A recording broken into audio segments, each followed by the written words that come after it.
একটি ছোট্ট পাখির জীবন কাহিনী। একটি ছোট্ট পাখি আকাশের অনেক উপর দিয়ে উঠতে গিয়ে ঠান্ডায় জমে বরফ হয়ে ধপ করে এসে পড়লো একটা খোলা মাঠের উপরে। ওই খোলা মাঠেই পাখিটার পাশেই একটা গরু দাঁড়িয়ে দাঁড়িয়ে ঘাস চিবাচ্ছিল। সে কোত করে একবেলা গোবর হেগে দিল পাখিটার উপর।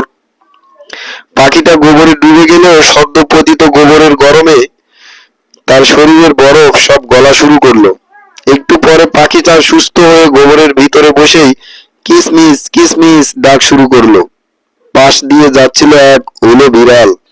সে পাখির আওয়াজ পেয়ে গোবর ঘেঁটে পাখিটাকে বের করলো, তারপর কপাত করে গিলে ফেললো। এই ছোট্ট পাখিটার গল্প থেকে আমরা তিনটা জিনিস শিক্ষণীয় ভাবে জানতে পারি।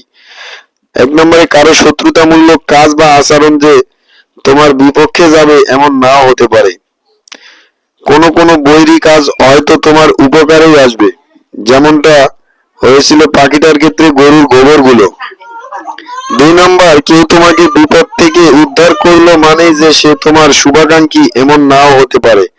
সে হয়তো তোমার সবচেয়ে বড় শত্রু, যেমনটা পাখিটার ক্ষেত্রে হয়েছিল হলো বিড়ালটা।